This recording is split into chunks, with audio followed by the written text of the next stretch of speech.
Među romskom populacijom postoji veoma nizak stepen obrazovanja, posebno tipično za žensku populaciju. Običajno pravo ima primat nad važećim pravnim propisima.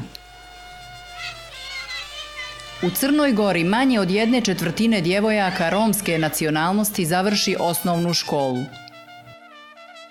Moje ime je Elma i imam 35 godina. Živim u kraju u kojem sam oduvijek živjela. Rođena sam u velikoj porodici. Imam 3 sestre i 2 brata. Bila sam najstarija. Bili smo veoma siromašni. Sa 7 godina sam počela u školu. Voljela sam da idem u školu. Imala sam puno drugova i drugarica. Bila sam dobar đak i sanjala sam da postanem doktorica. Jedne večeri sa 12 godina čula sam roditelje kako pričaju o meni. Rekli su da nemaju novca i da moram napustiti školu. Morala sam da radim sve kućne poslove dok je moja majka pokušavala da nađe posao. Tek po završetku kućnih poslova mogla sam da izađem sa društva. Upoznala sam momka.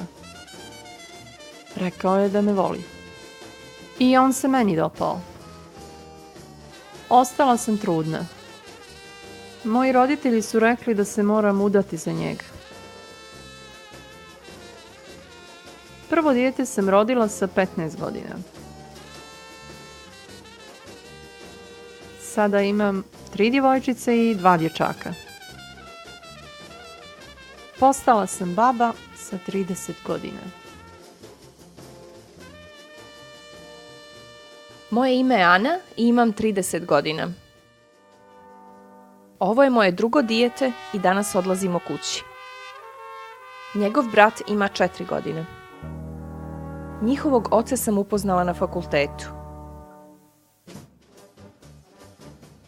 Odrasla sam u siromašnom kraju zajedno sa moja 2 brata. Moji roditelji nisu bili bogati, ali su podržavali moje obrazovanje. Moja majka je bila prodavačica. Otac je često bio nezaposlen.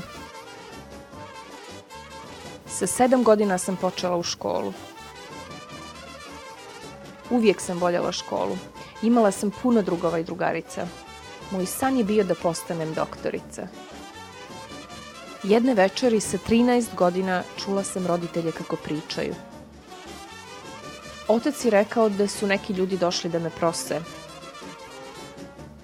Nikada nisam vidjela majku tako ljutu. Vrištala je, ovo nije tradicija, ovo je prodaja. Moji roditelji su odbili prosce.